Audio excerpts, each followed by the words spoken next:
جو نیشن ہے نا اس وقت ایک ہی ٹاپک پڑی ہوئی ہے. رجب بٹ جیل چلا گیا, رجب بٹ کورٹ گیا, رجب بٹ کی بیوی گھر نہیں آئی, رجب بٹ کا بیٹا, اس کی مطلب ہمارے پاس اور کوئی ٹاپک نہیں ہے ڈسکس کرنے کے لیے. یہ ان لوگوں کے پاس ہے جو ویلے ہیں. اور پاکستان ایک ایسا ملک ہے جہاں پہ صرف ایک کماتا ہے, باقی جو 14 ممبر بھی ہیں نا تو سارے بیٹھ کے تگڑے ہو کے کھاتے ہیں. ٹھیک ہو گیا آپ کو. یہاں پہ یہ ہوتا ہے کہ رجب بٹ ایک ٹیلنٹڈ آدمی ہے, بے شک اس میں لیک آف ایجوکیشن ہے, وہ ہر دفعہ خبروں میں رہتا ہے. ٹھیک ہے.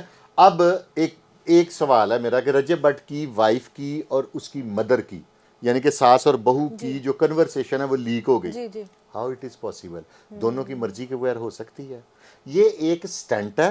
یہ ہماری قوم جون سی ہے نا وہ مزیدار. ہماری قوم کو پرابلم کیا ہے؟ ہم کسی کو برہنہ دیکھنا چاہتے ہیں, ہم کسی کے گھر میں جھانکنا چاہتے ہیں. رجب بٹ اپنی فیملی دکھاتا ہے اپنے گھر میں. ہم لوگ بیسک چاہتے ہیں. اب دیکھیں نا, اگر رجب بٹ, اللہ نہ کرے میں کسی کا گھر خراب کرنے, رجب بٹ اور اس کی بیوی میں کوئی پرابلم کریٹ ہو جاتی ہے, ملکی معیشت پہ اس کا کیا اثر ہوگا؟ آپ کو کیا فائدہ ہوگا, مجھے کیا فائدہ ہوگا؟ رجب بٹ 2 شادیاں اور کر لے, آپ کا کیا نقصان ہے, میرا کیا نقصان ہے, یہ ہمارا کیا فائدہ؟ یہ اس کی انڈیویجول لائف ہے. رجب بٹ میرے کاغذوں میں ایک انتہائی سمجھدار آدمی ہے. اگر وہ پڑھ جاتا تو کچھ سائنسدان بنتا. وہ ہمارے جو ویلے پروگرام ہے نا, ویلا پروگرام, ہمارے جیسے جو ویلے لوگ ہیں, ان کی سائیکی سمجھ گیا. اسے پتا ہے کہ ان کو کوئی نہ کوئی چیز دے ہی رکھ رہی ہے, یہ مینو مہینے دے 2-4 کروڑ دے رہیں گے. سمجھ گئے؟ آپ دیکھیں کبھی بھی جب سے رجب بٹ ہے کسی نہ کسی کنٹروورسی میں آ گیا. 295 کا پرفیوم, اس کو کیا ضرورت تھی 290؟ کیا وہ اتنا کاکا ہے کہ اس کو نہیں پتا تھا کہ 295 کتنی ہینیس دفعہ؟ وہ کچھ نہ کچھ اس نے کرتے رہنا. آنے والے وقت میں بھی ہو سکتا ہے نیکسٹ فیوچر میں وہ اپنے امی ابو کا کہہ دے جی علیحدگی ہونے لگی ہے, لوگ رجب ابو دی علیحدگی ہو گئی. یہ بیسیکلی ہماری قوم ہے بھیڑ چال. ٹھیک ہے. ہمارے ملک کے پیچھے جو رہ گئے نا ہم, وہ جاپان ہمارے بعد یا ہمارے ساتھ آزاد ہوا تھا, بنگلہ دیش ہم سے علیحدہ ہوا, وہ ڈیولپ ہو گیا. انڈیا ہم سے اکنامیکلی بہتر ہو گیا. اس کی وجہ یہ کہ ہم من حیث القوم ویلے ہیں. آپ یہ باہر گول چکر ہے, یہاں پہ اڈے کے مزدور ہوتے ہیں.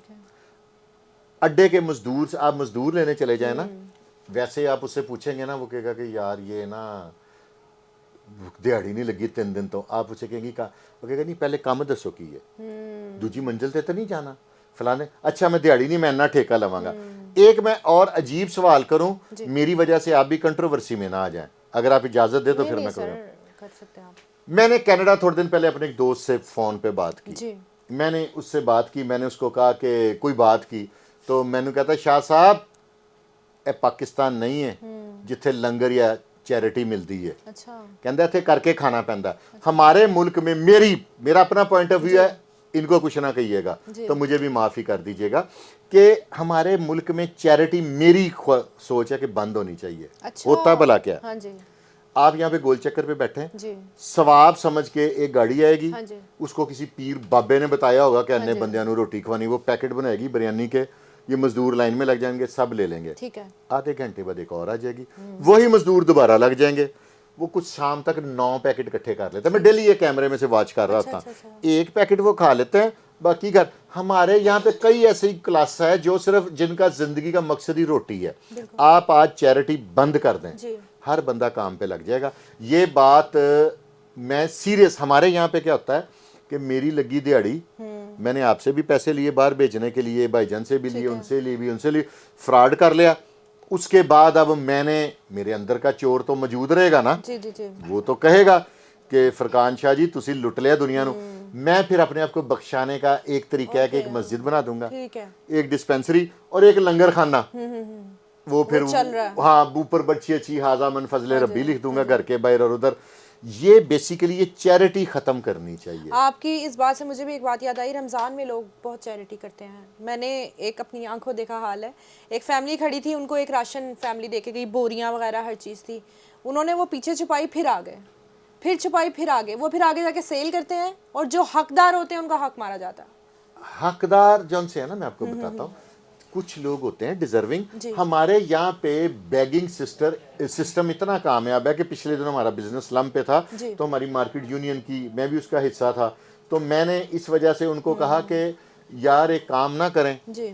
ہم نے اتنے بڑے شو روم بنائے ہوئے ہیں, تو میں کہا کچھ 50-60 فقیر نہ رکھ لئیے. اچھا. اس دن ایک فقیر نہیں آئی تو میں نے اس کو مذاق سے کہا کہ اماں جی 5000 دا پان ہے. ہاں جی. کہتی دیتی ہوں. اوکے. تو میں کہا ہور 5-5000 دا میں سے کہتی نہیں بیٹا 25-30 ہی اکٹھا ہویا. اب اس کی دیہڑی ایک دن میں 10 سے یہاں پہ نا بہت بیگرز ہیں. جی جی. میں جس کا بھی انٹرویو لیتا ہوں نا تو وہ خود بتاتی ہیں کہ 5-10 ہزار دیکھیں نا کرنا کیا ہے, تھوڑی سی غیرت مارنی ہے, صرف بھیک نہیں مانگنی. کسی کے آگے ہاتھ پھیلانے کے لیے نا سب سے پہلے آپ کو اپنا ضمیر مردہ کرنا پڑتا ہے. ٹھیک ہے. منشیات بیچنے کے لیے بھی غیرت مارنی پڑتی ہے. میں منشیات بیچنے والے جوا کرانے والوں کو غیرت مند انسان نہیں مانتا. اگر کسی کو اعتراض ہے بھی میری مرضی میں نہیں مانتا, جو ہوندا کر لو.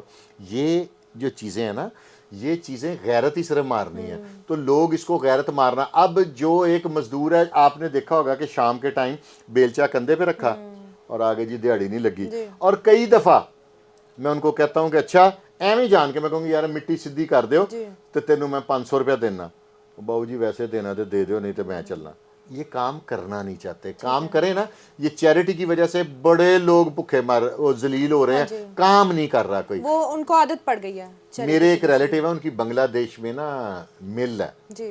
میں نے انہیں بتایا کہ وہاں پہ کیا بنگلہ دیش ترقی کیسے کر گیا. انہوں نے مجھے بتایا کہ صبح ہمارے نا کہتا سم ٹائم مزدور شارٹ ہو جاتے ہیں, یا ان کا گارمنٹس کا ہائی پروفائل بزنس ہے, یا اندر نا ویسٹ بہت زیادہ اکٹھی ہو جاتی ہے. وہ اکٹھا کرنے کے لیے ہمیں ایکسٹرا بندے چاہیے ہوتی ہیں.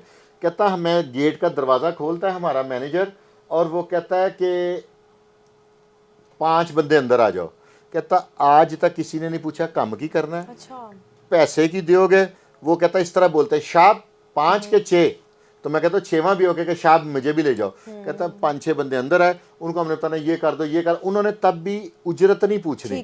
جب شام کو ان کا کام کمپلیٹ ہو گیا تو کہتا ہم نے انہیں جو جائز بنتے ہیں وہ دینے انہوں نے پکڑنا. کہتا یہ وجہ بنگلہ دیش کی ترقی کرنے کی. آپ یہاں پہ اڈے پہ مزدور لے کے جائیں, آپ کہیں جی کام ہے, کہیں گے نہیں کم کیے. بندہ پوچھے. یہ ابھی میں آپ کو بتاتا ہوں کہ میں نے گاڑی کا کام کرانا تھا, میں نے وہ فون کیا الیکٹریشین کو, میں نے کہا یار بھائی, وہ کہتا پائن کم کی ہے. میں کہا یار میری مرغی نہیں انڈا دے رہی. کہتا پائن میرا تو کم نہیں ہے گا. تو میں کہا یار تو الیکٹریشین ہے تو الیکٹریشین ہی کم ہوئے گا نا. تو جائیں پوچھ. ہاں وہ پہلے وہاں سے تفصیل پوچھے گا, یہ کتنا کام ہے, کتنی دیر کا. ہم لوگ لیزی ہیں. ہمارا نیکسٹ جو بیڑا غرق کر دیا نا, بیڑا غرق, وہ لائیو جو کر رہے ہیں ان کو تو ڈالر مل رہے ہیں. جو ہمارے جیسے ویلے ان کو دیکھ رہے ہیں نا, وہ ساری رات لائیو دیکھتے ہیں, اور صبح ہم لوگ اٹھتے ہیں 2 بجے 3 بجے 5 بجے دن ختم ہو جائے. جب میں 3 بجے اٹھوں گا تو نہاتے دھوتے 4-4:30 بجیں گے. پھر میں کہوں گا ہوں میں کی لین جانا بندیا, پھر سو جا. ہمارے معاشرے کو تباہ, یہ ایک میں تو یہ کہوں گا کہ یہ جو چیز ہے نا اس نے تباہ کر دیا. اور انٹرنیٹ کے سستا ہونے نے تو بیڑا ہی غرق کر دیا. یہ جو پیکیجز ہیں نا, یہ اتنے ہمارے رشتہ دار نہیں ہیں انٹرنیٹ کمپنیوں والے جنہوں نے ہمیں اتنی زیادہ فیور دے دیا. اور یار آپ کے اپنے ملک میں مہنگا, ہمارے ادھر سستا ہے. اتنی محبت